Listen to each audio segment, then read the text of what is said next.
opposed to the partisan Republican spending bill that will hurt families, hurt veterans, hurt seniors, and hurt the American people.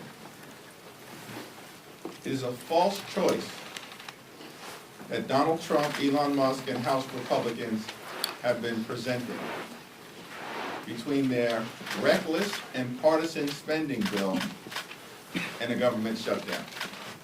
Why are we here right now in terms of the moment that is in front of us? It's because Donald Trump and House Republicans decided to walk away from the negotiating table when there were bipartisan conversations ongoing between House Democrats, House Republicans, Senate Democrats, and Senate Republicans in a manner consistent with the Bipartisan Fiscal Responsibility Act that was passed in May of 2023. Donald Trump ordered House Republicans to walk away from the negotiating table at the end of February. House Republicans then passed a partisan and reckless bill that cuts funding for health care, cuts funding for veterans, and cuts funding for nutritional assistance to children and families. It's an unacceptable, unconscionable, and un-American spending bill. That's why House Democrats remain strongly opposed. Donald Trump orders them to walk away from the negotiating table. Step one. Step two, House Republicans passed a partisan and reckless spending bill. And then step three, House Republicans get out of town. Where are they at right now? House Democrats are here. We're ready to pass a 4-week spending bill that keeps the government open and will allow the House and the Senate to negotiate an actual agreement that meets the needs of the American people. But we do not support a bill that is designed to hurt the American people that Donald Trump and far-right extremist Republicans are trying to jam down the throats of everyday Americans. Now I yield to our distinguished whip, Catherine Clark. Thank you so much, Mr. Leader. Proud to stand here with you and Chairman Aguilar. What we saw is a GOP that campaigned on a promise to the American people that they would lower their costs, they would make their families safer. And in the last 7 weeks, we've seen them do just the opposite. They've slashed Medicaid. They've taken away veterans benefits. They are attacking the funding for our public schools. They are out there saying elimination of Social Security and Medicare, it's the only way to balance our budget. And we have been clear with this process that led us to this vote today that we would join them in any CR, in any spending plan that protected Social Security, Medicare, Medicaid, veterans benefits, feed hungry kids in this country, and keep our schools open. But that's not what they did. And when they put forward this bill, not only is it bad on the four corners of it, but we saw House GOP member after House GOP member come out and say in public, I wasn't sure about signing on to this until I met with the Trump administration, and they told me this is their vehicle for further dismantling the services that people who work for a living depend on in this country. And that's why we're unified in our opposition. And we are not going to buy into this false binary decision that it's a parade of bad choices. We know that already. We know what this administration and their enablers in the GOP and Congress are doing to the American people.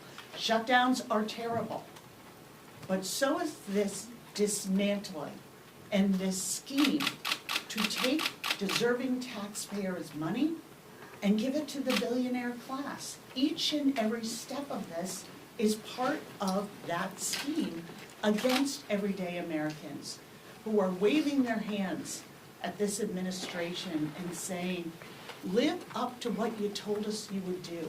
You are betraying us. There is a reason the House GOP said, let's cancel town halls, because they don't want to face the voters they are betraying. So we're saying at this moment, come back to the table. Come back and negotiate. We've never had a shutdown where one party controls the White House, the House, and the Senate. That has never happened for a reason. And so this is a very unprecedented situation and an unprecedented disaster for the people who sent us here. If we do not do everything in our power to fight back and say, come back to the table, make a plan that is centered around the American people. And I am proud to join in this fight with my friend from California, Chairman Pete Aguilar. Thank Whip Clark and Leader Jeffries for their continued leadership of House Democrats who have been very clear what side we're on. Leader Jeffries has been consistent in saying we will always stand up for the American people. They are asking us to fight back against this slashing attempt to gut Medicaid, cut Social Security, eliminate the Department of Education, all so the billionaire class can pay less in taxes. This is a fight we're having today and tomorrow and next week, and as long as we were here in Congress. Our constituents are worried about how they're going to pay the bills, how they're gonna buy a home, how they're gonna send their kids to college. They are seeing their prices go up, and these Republican policies tank the stock market. They're not following the Beltway news of who's up and who's down, but they are very attuned to the Republican recession and that it could cost them their health care and their job. And they know when their elected officials are willing to fight for them. They know when someone is looking out for their own pocketbook or they're looking out for their own self-interest. That's why House Democrats will continue this fight and to continue everything we have done to center this around the American people. And we'll continue to do that under the leadership of Hakeem Jeffries. Questions? Mr. Leader. Mr. Leader. Has Senator Schumer, in your mind, acquiesced to Trump? That's a question that is best addressed by the Senate. The vote hasn't taken place yet, and the House Democratic position is very clear. We strongly oppose any efforts to cut the health care of the American people, veterans benefits, and nutritional assistance, all of which are in the partisan Republican bill. We're going to continue to support Social Security, Medicare, Medicaid, veterans benefits, and public schools, while Donald Trump and House Republicans try to take a chainsaw to these important priorities of the American people. We'll see what happens over in the Senate. There are still undecided and undeclared senators, and we anxiously await that vote. Senator Leader. Leader. Is it time for new leadership in the Senate? Next question. Mr. Leader. Mr. Leader, first, can you clarify, are you encouraging your Senate colleagues to vote no on cloture, not just the bill itself? We've been very clear. We strongly oppose the reckless Republican spending bill. Period, full stop. Our position, repeatedly articulated this week, speaks for itself. Leader Jeffries. Mr. Leader, Can I Mr. follow- Leader, sir. Mr. As Senator Schumer talked to you before making his announcement, can you tell us what he told you and what you said back to him? He and I have had repeated and private conversations throughout the week, and those conversations will remain private. Leader Jeffries. Leader Jeffries. Have Leader Jeffries. have you Yep, have you lost right there, right confidence? there. Have you lost? On the Senate side, they have a much more difficult path than you do on the House side. You guys could all remain united and the bill would still pass. If Democrats stay united against this, the government will shut down.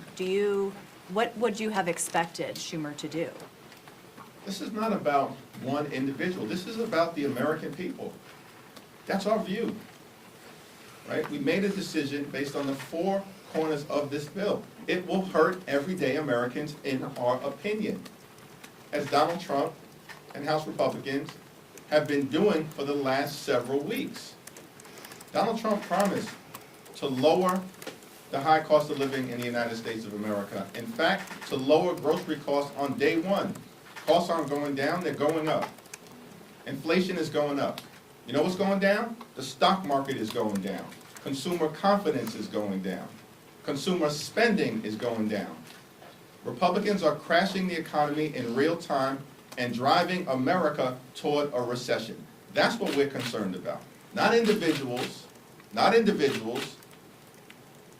the American people. But is a shutdown, Catherine, is a shutdown and worse? then Peter Aguilar. Is a shutdown worse Catherine, than I think the bill? what the problem here is that's a false question, that's a false choice. Schumer said it wasn't.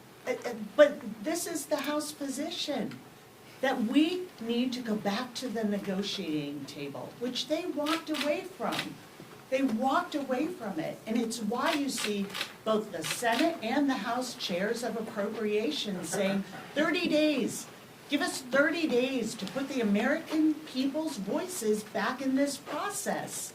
And when you're in the minority, you only have a few real points where you can use the powers that you have, the procedural moves that you have, to do the right thing by people who are terrified of where this country is going and where it's gonna leave them and their families. So back to the negotiating table, why is that some wild-eyed idea? It's like, let's come back together. If you're serious about cutting costs, protecting Social Security, Medicare, Medicaid, our schools, our veterans, come back to the table and work that out. The choice of having a shutdown when you're the party that runs everything is preposterous. It's just outrageous. They're even trying to say somehow that's the choice Democrats are making.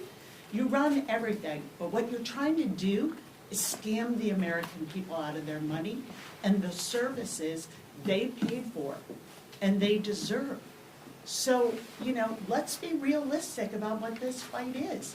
We are simply saying, go back to the negotiating table. It's not about a shutdown versus a particular spending bill. It's, are we going to center around the American people and do what's right for them, or are we not? Peter Aguilar. All these, fun DC words, cloture, continuing resolution. What the American people need to know is that House Democrats are willing to work in a bipartisan way to keep government open for 30 days. That's all we want. That's our solution. It's not perfect. It doesn't solve all of our problems, but it centers the debate around the American people. It pauses what would be a reckless shutdown at the hands of Donald Trump, and it says, let's keep negotiating. Let's work on our funding bills. Let's give Rosa DeLauro and Tom Cole, Patty Murray, and Susan Collins some time to work on these spending bills, and then let's come back and let's see what the next couple of weeks hold. But we have to pass funding bills in a bipartisan process. It's a 3-page bill probably. It's not 99 pages that cuts the veterans' care that they deserve. It's a couple-page bill. We could put that on the floor. We can get that done. We can pass it. We can go home. We can talk to our constituents about this, and we can center this around the American people. So, It sounds like this message was sent to the Senate, received, and then they decided yesterday, for whatever reason, maybe they didn't have the votes, Leader Schumer decided to walk away from that and go with the GOP plan. There are some colleagues of yours here in the House that feel betrayed. Is that what you're feeling right now? Vote hasn't happened.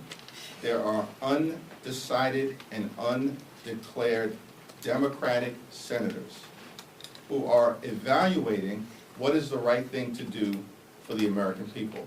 We've made that decision as House Democrats, and we're going to stick by that decision because we believe we are on the side of the American people. Mr. Leader, House Democrats. Third row. Leader Jeffries, when it comes to FY26, looking to September, some Democrats have expressed concerns that seeing how the process had played out this week will set a tone for the upcoming fiscal year. Do you share those concerns, and what have you learned from this process for the next fiscal year? Our general view is that we do not want to shut down the government. But we are not afraid of a government funding showdown. And we will win that showdown because we stand on the side of the American people.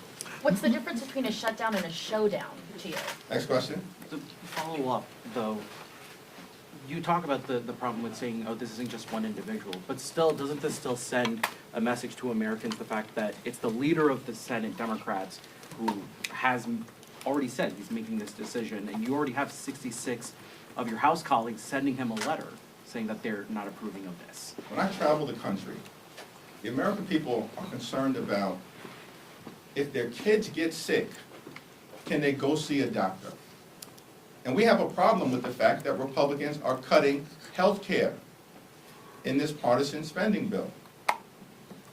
There are veterans in this country who want to know that after serving this country, sacrificing, putting their lives on the line, that their country will be there for them in the way that they were there for America. There are mothers and fathers who are struggling to make ends meet. They are working hard. They're playing by the rules. But they're not sure whether they can put food on the table day to day, week to week, month to month. And the Republicans in this bill, just like they're cutting veterans' benefits, are cutting nutritional assistance to children and families. That's what we have a problem with. The Republicans are hurting the American people. That's why House Democrats are strongly opposed to this bill. Leader Jeffries, Senator Chuck Schumer is from your state. He clearly has a different view of this than you. He is not saying let's go back to the negotiating table. He's saying let's take this vote. So have you lost confidence in him, the fact that you guys see this so differently? Next question. Leader Jeffries. I want to go back to my colleague's question. Can you clarify what you mean by showdown versus shutdown? That you guys are ready for a showdown but not a shutdown. What is a showdown versus what may occur if the Senate takes this vote? Listen, it speaks for itself. Let's be clear about the party who shuts down the government. It's not Democrats, it's Republicans, repeatedly. In the 1990s, House Republicans, led by Newt Gingrich, shut down the government twice because they wanted to cut Medicaid. Democrats rejected that position. And Republicans were forced to reopen the government and engage in an unconditional surrender. In 2013, my first year in the Congress, House Republicans, the Tea Party, Ted Cruz, they shut the government down 14 days in October because they wanted President Obama and Democrats to repeal the Affordable Care Act. They told us my way and the highway. We showed them the highway. And after 14 days, Republicans engaged in an unconditional surrender, and the Affordable Care Act is alive and well. And all of us were here, and in various forms of leadership during the 35-day government shutdown. It started in December of 2018, and it carried all the way into February or so of 2019. In that shutdown, Donald Trump closed the government because he wanted Democrats to divert taxpayer dollars, billions of taxpayer dollars, to pay for his medieval border wall that he promised Mexico would pay for. And he wanted to take American taxpayer dollars away from defense and national security. We told him to get lost. And after 35 days, Republicans engaged in an unconditional surrender. What I'm saying speaks for itself. Check the history. We're on the right side of the American people. We don't want to shut the government down. They do. but we're not afraid of a showdown. Mr. Leader, House Democrats have been united in their opposition against this continuing resolution, but that's a different position that we're hearing from Senate leadership. How does this not play into those accusations that Democrats are not unified? House Democrats remain very unified. Let me yield to Kathleen Clark and Pete Aguilar. But what about the party itself?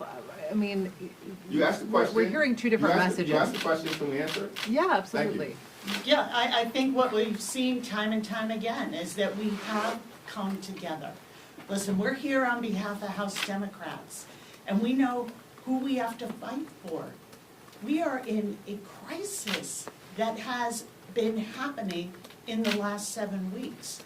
We have seen Doge and Elon Musk going into our most secure data banks, rifling through people's healthcare information, social security information. We don't know what they're doing with that.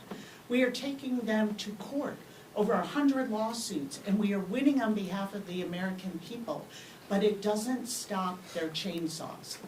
They're going right through everything the American people need to be successful. They're telling us they'll eliminate Social Security. They've already voted in the House to devastate Medicaid. You cannot take Medicaid away and not close nursing homes in this country. Take away health insurance from children. Close rural hospitals first, but other hospitals will follow. And you can't do that to Medicaid and not soar the costs of health insurance and healthcare in this country for everybody else and put an undue pressure on Medicare. So what we're saying is, you have to choose a side right now.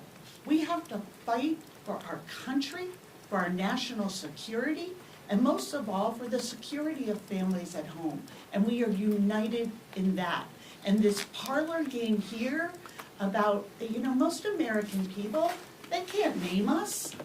They don't know who Chuck Schumer is, but they do know what this administration and Elon Musk and the GOP are planning for them. And it's why you're seeing this uproar in town halls. It's why you are seeing in very, very Republican parts of this country, veterans expressing their frustration and their outrage that they've cut 7,000 of them from jobs, that they have a spokesperson from the White House who says, well, those veterans weren't fit to work.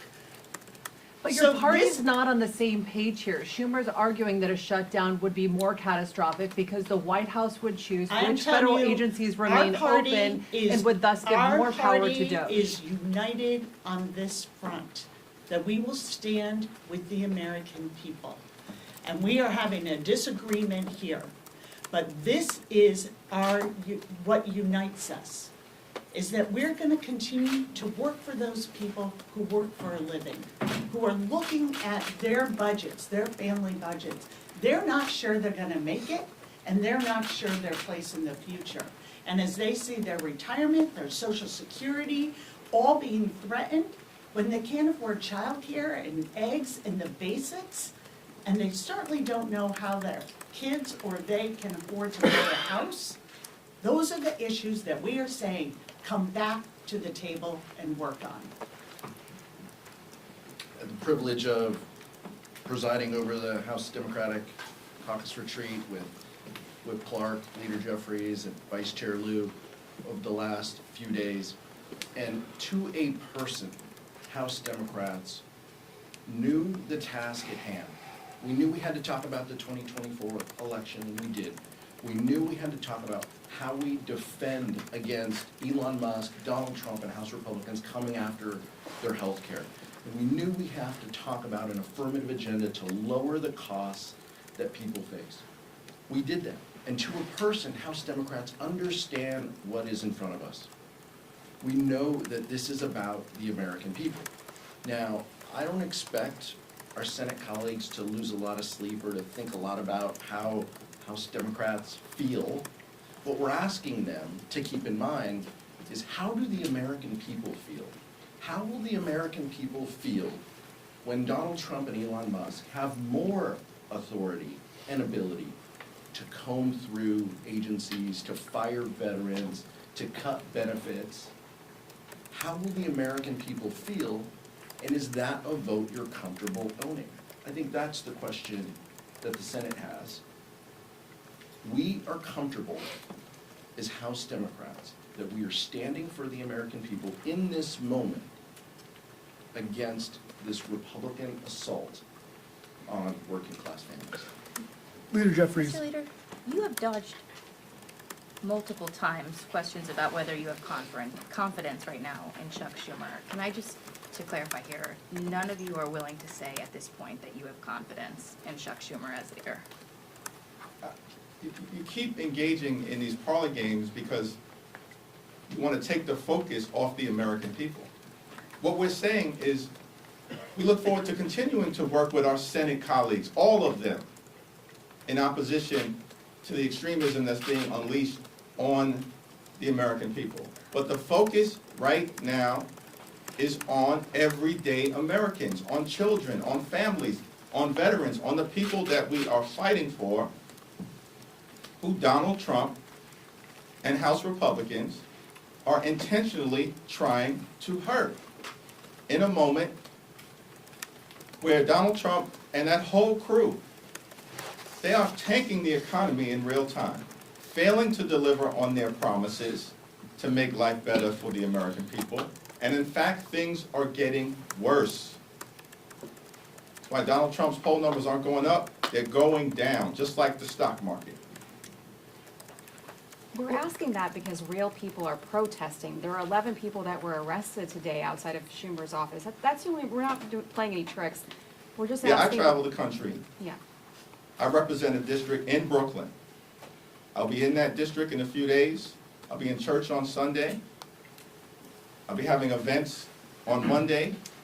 We have a Medicaid Day of Action on Tuesday. I look forward to reporting back to all of you when I've had conversations with those very everyday Americans that you're talking about, that Pete's privileged to represent in the Inland Empire, that Catherine's privileged to represent in the Commonwealth of Massachusetts, and that I'm privileged to represent in Brooklyn. But I know what they say to me about what matters to them. The fact that they have been struggling to get ahead in an America that's the wealthiest country in the history of the world. It's not acceptable that far too many people are struggling to live paycheck to paycheck. Can't get ahead and can barely get by. That's not acceptable. And that's why House Democrats are taking a stand. Thank you. Thank you, Mr. Leader. Thank you.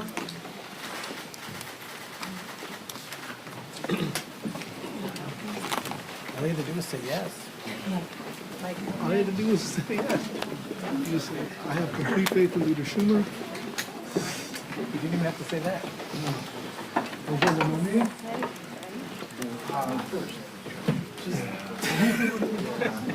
But I don't know. Oh, I mean, look, I mean. Yeah, it's playing in 3 hours. Tonight, 5 o'clock. I'll be there. Hey, Mike. Mike. I mean, well, Rosen just came out against it. Like, I don't think